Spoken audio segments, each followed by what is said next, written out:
could have given up, but you didn't. You could have stopped believing, but you didn't. You could have kept living their expectations, but you decided to make this life your own.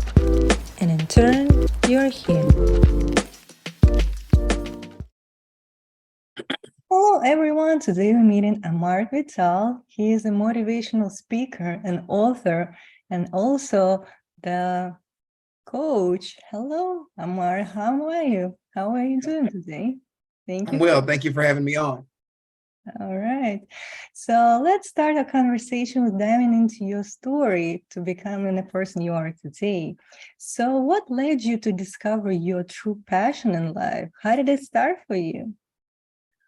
Well, first I'll say it started with the fact that, I'm just a guy with a pen in his hand. I think I learned to walk and I had a pen and pad soon after. I've been writing since the age of 10. Wrote my first book at 10 or 11 years old.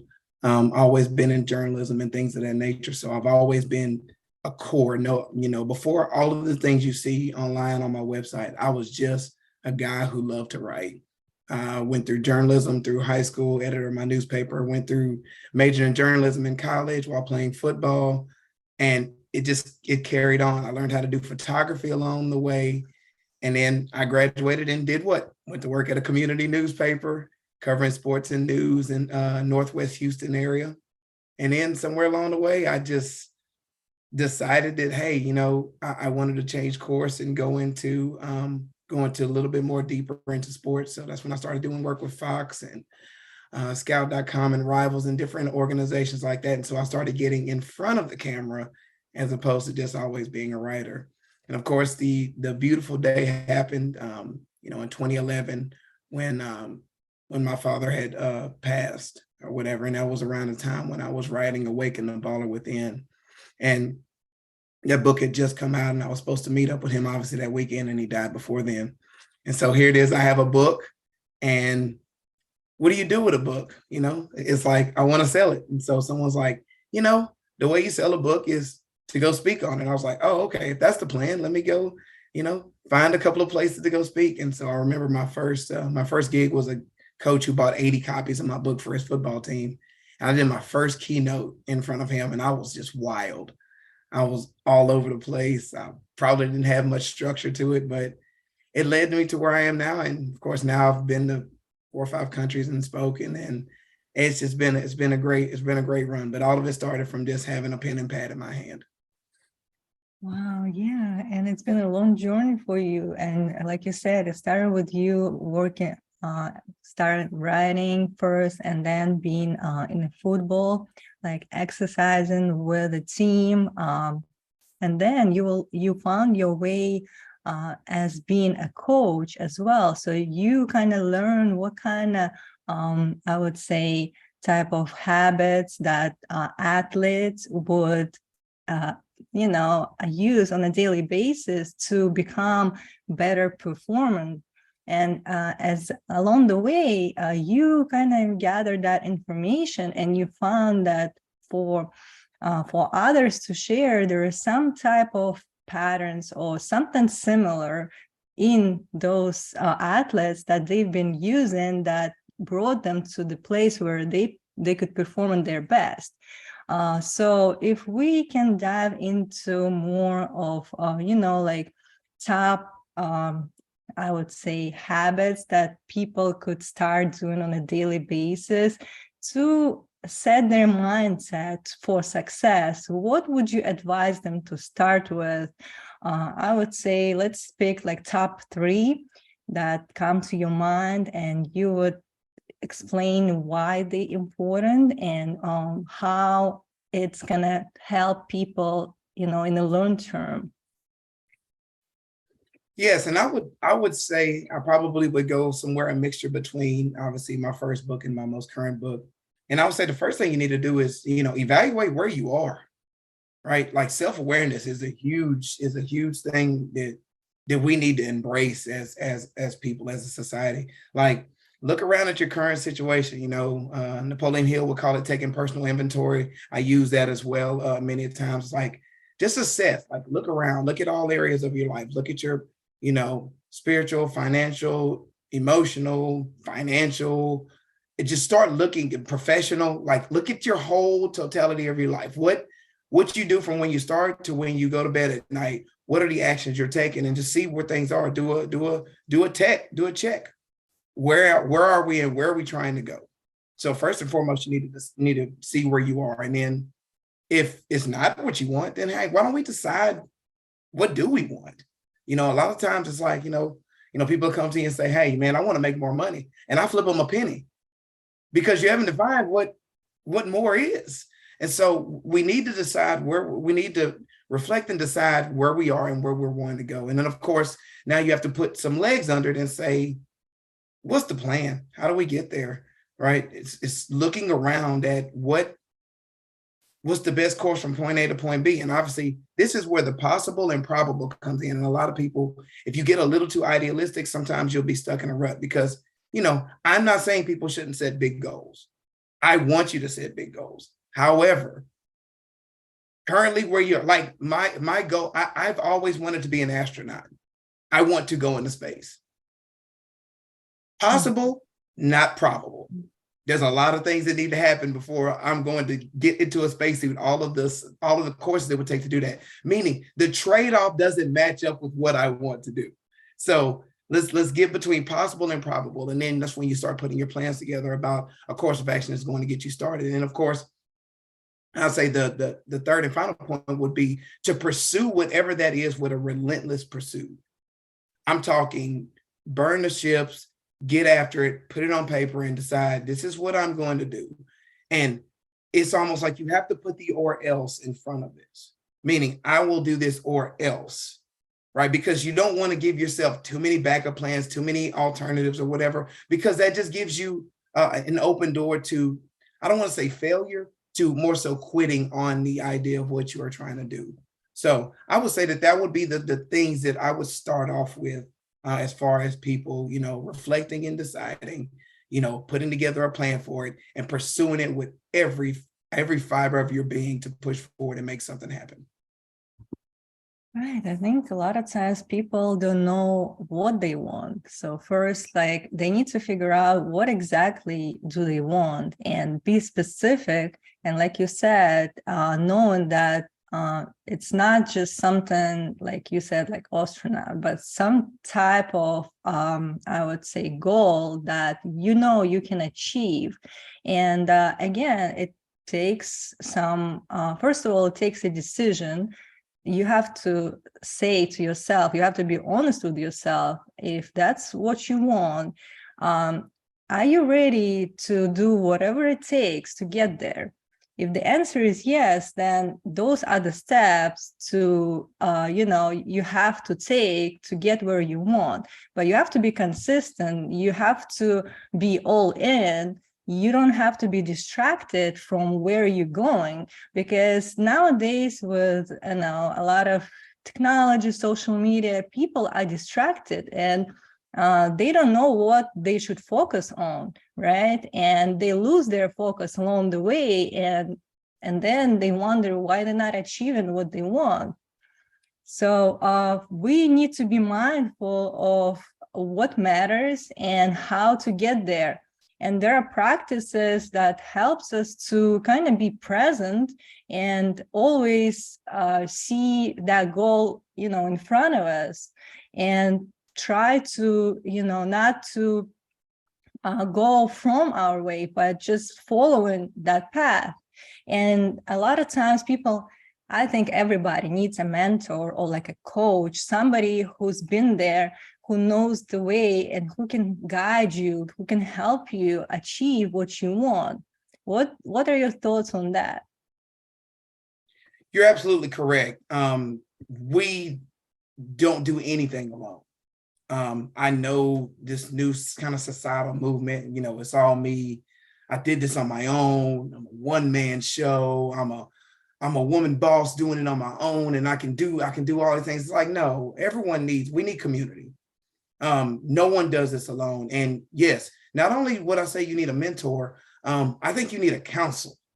I've been really working through this new thing with a lot of the people I work with down here. You need 3 trusted people minimum in your life who can guide you through the paths of life, professionally, spiritually, and you know, physically. So it's like you need a council of righteous people around you. So like you need what I like to call an accountability ally, someone who at the beginning of the year, you lay out all your goals and say, hey, this is what I want to do. You know, all 7 areas, however many goals you have, you know, I try to say, keep it.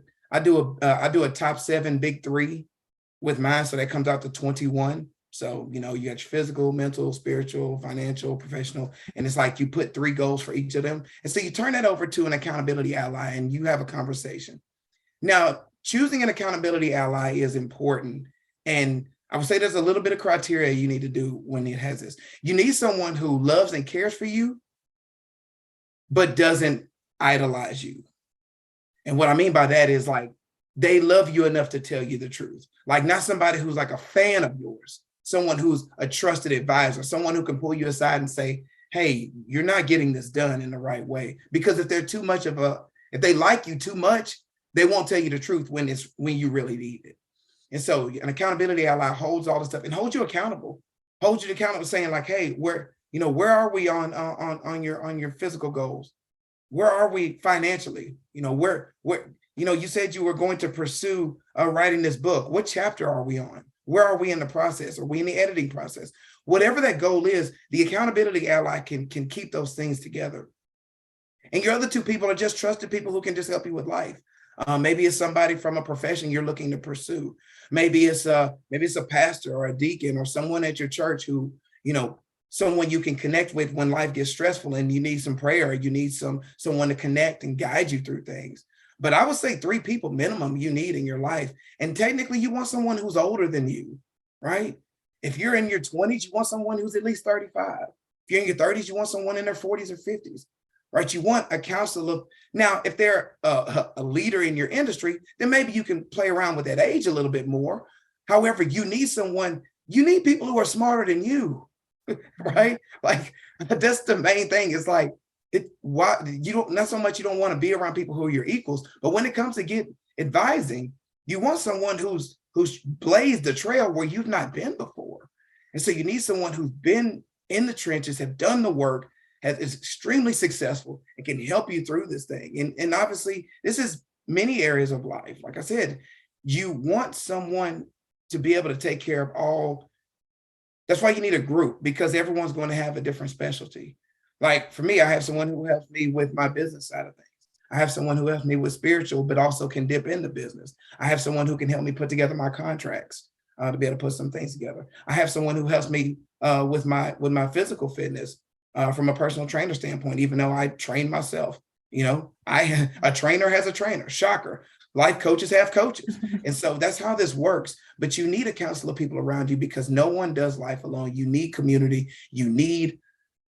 People need people. And you need to be able to be a willing participant and seek the counsel needed to be able to do life at every level. And I just don't think anyone's going to be successful without putting together a group of solid, godly, righteous, good-hearted people around them at all times. Yeah, that's true. For some reason, some people feel intimidated to find somebody who's smarter than them and ask for advice, or they feel like it's a sign of weakness to ask for help, which is the other way around. That's where you find strength, when you are willing to surround yourself with somebody who is more successful, smarter in some type of areas that you want to improve on. And that's where you'll find that advice and that guidance that you need to get where you want. So also, I know that you mentioned in your talks, I watched like the YouTube video that you said that everybody has a blueprint in them, right? So we are all born to be, successful. We are born to be great, but for some reason we kind of like minimizing our abilities or skills, and we feel we're not worthy of something, or that person has some special skills that I don't have. We always compare ourselves. We are competitive in nature, but at the same time, to the point where it stops us to do anything, and we don't even try. So what would you tell people, like, to encourage them to know that they can do it? So every one of us can achieve our goals, but again, like, it's could be specific to what are you good at. So what is your talent? What are your gifts? It's very unique to you. So with you comparing yourself to others, you kind of you cannot do it at the same level, because that person could be good at something else, not necessarily what you're good at. But it doesn't mean that, you know, you're not capable. So what would you say to people to kind of understand that they have that power within themselves? First and foremost, I would tell them to just take a little bit of time to sit with yourself and develop some gratitude and humility. Um, this is not about you. And and the idea that you feel like, obviously, there's, like you said, you're a genius at something. You just haven't figured out what that is. But the bottom line is that that's what, we were created to be. We were created to, once again, be in community and seek out those who can bring us together. Why do corporations have board of directors? Why do nonprofits have a board? Because you're bringing multiple minds together. It's like a mastermind session, because we know that we need different types of talents, different types of industries to be able to do things. Get over yourself. Like, asking for help is one of the greatest things you could ever do. I mean, there's I'm around a lot of young people, obviously through the church or whatever.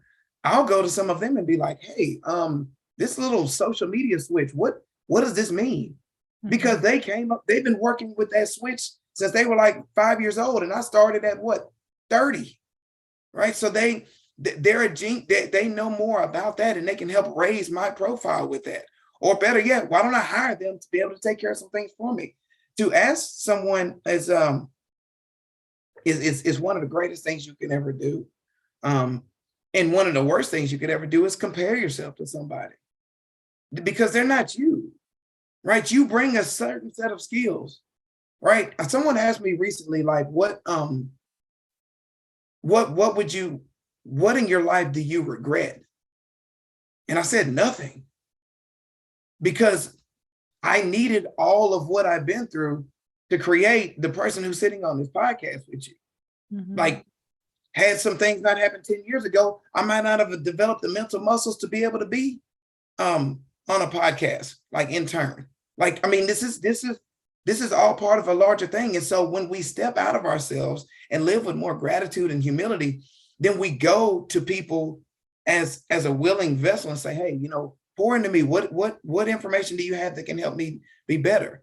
Because you know what's going to happen when you approach life like that, you realize you're that person for somebody else.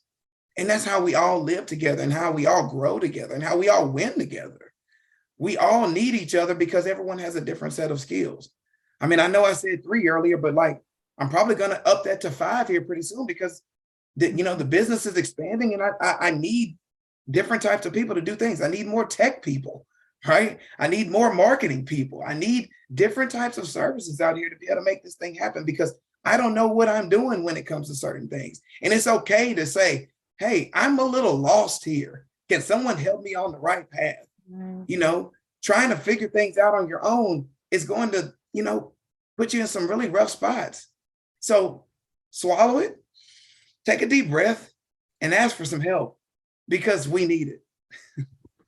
Oh, definitely. And we also have to realize that we should seek for building relationship with others. And that type of exchange that we're doing, it's kind of like, it's necessary for our mutual growth together, right? And every one of us is worthy just being here, just being alive, and we all have some purpose to serve, and we supposed to work together and help each other, and find a way to interact, but not like you said, if you competing and looking for something that somebody else has but you don't have, and you kind of start feeling jealous or some type of negative emotion, that is actually not what will serve you. So you should get over that and start looking for what other people have.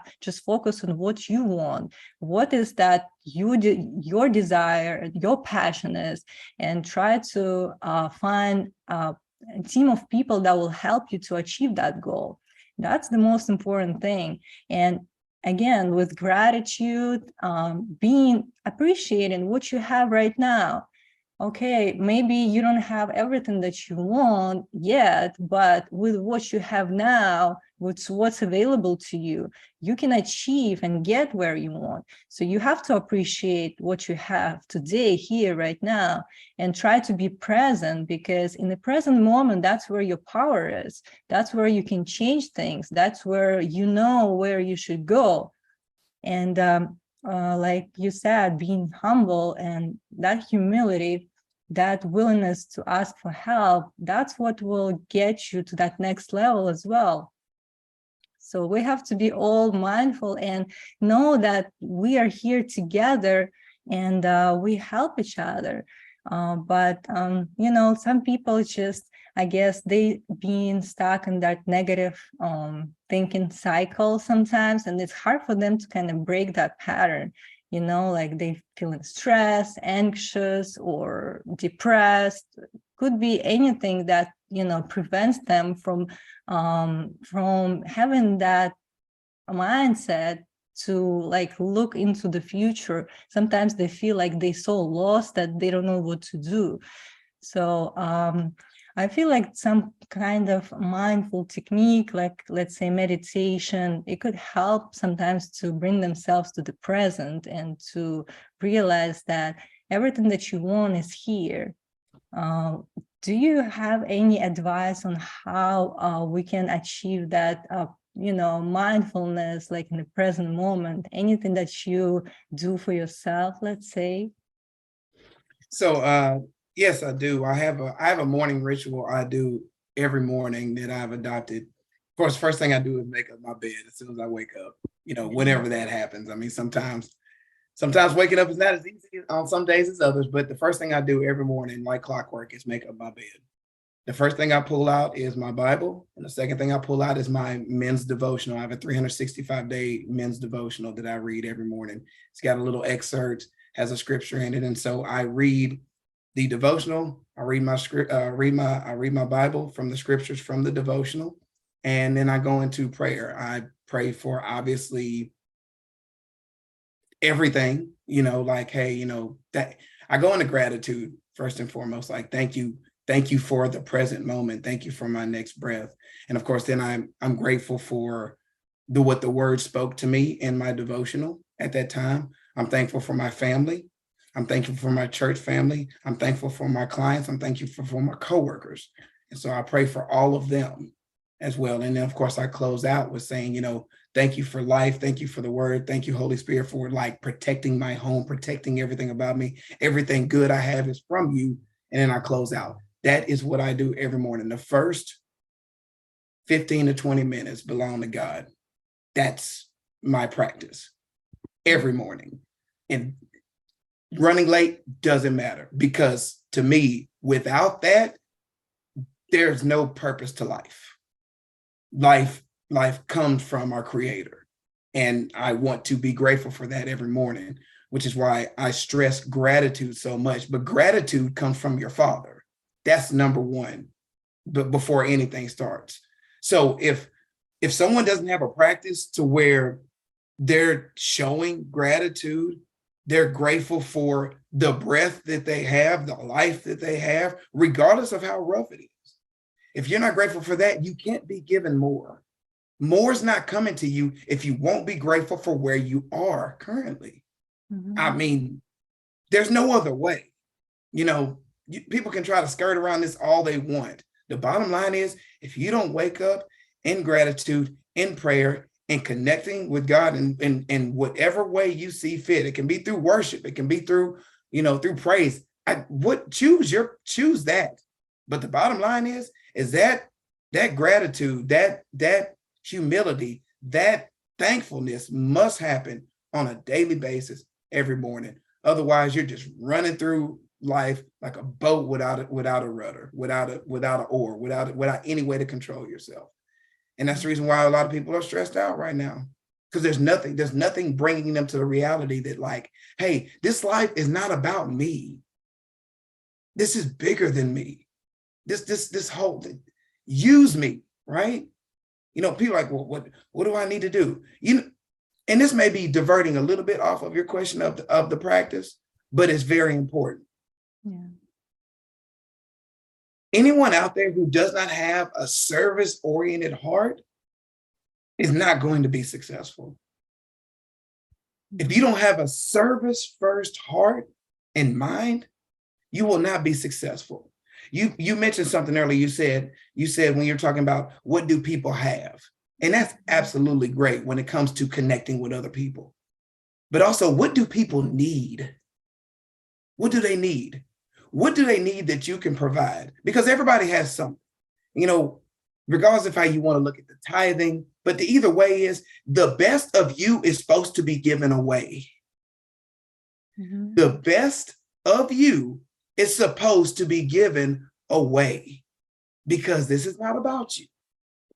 This is about a higher purpose, a higher calling, a higher need, a higher level of service. And so when you have a service-driven heart, that's the start of being extremely successful. Yeah, and I totally agree with that. And I feel like a lot of people don't understand that we are here for a greater purpose, to serve others in some kind of way that, again, it could be specific to your personal, unique talents and gifts that you were given when you were created, right? But then also with that mindset, I usually say it's like generosity mindset. We also have to always seek different opportunities how we can be generous. It could be in different ways, not just giving away money, but helping with advice, like investing time in somebody, or let's say some kind of act of kindness that you can do on a daily basis, something small. You think it's small, but it could be, something very important for that person, and it could change that person's life. You don't know, right? But maybe you're here for a reason, to be that messenger, let's say. So through your acts, that's how you impact others.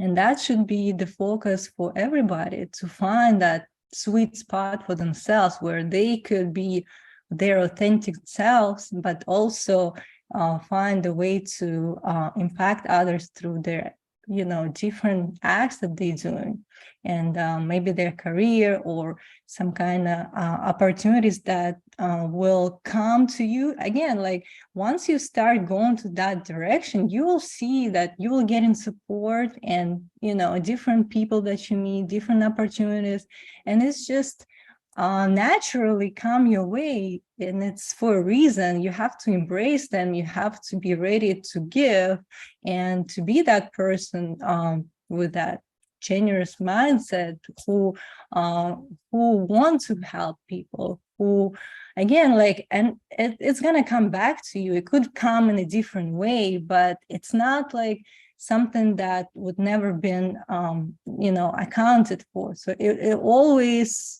comes back. It usually comes back like triple than what you give. So you don't realize how important that is. Sometimes people say, but I don't have anything to give. But that's not true. You always have something, right? And like I said, it doesn't have to be like, monetary services, but something else. But again, we always can find something to give others. And I think that's important. And thank you so much for sharing your thoughts and wisdom. It was a pleasure talking to you. And if anything you want to say in closing for our listeners.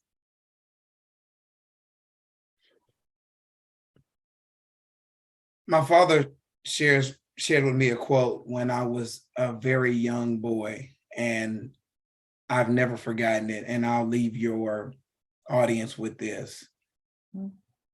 Live the best life you can, then give it all away. Live the best life you can, then give it all away. We are called here to serve. We are called here to give. We are called here to give. We're called here to be everything we can in assisting others and serving others. And when we lead with that, life is so much more fulfilling. And I think that that would be something that someone out there can definitely grasp and be able to use in their own personal lives. Yeah, that's beautiful. And I want our listeners to think about it and really understand the meaning behind the words. And that's what will make a difference in their life. And I hope, it will give them that insight. And thank you so much. It was a pleasure talking to you. I hope you enjoy your day. Thank you. Thank you for having me on. Bye. I hope you enjoyed this episode, and if you did, hit the subscribe button and share it with others. Stay tuned.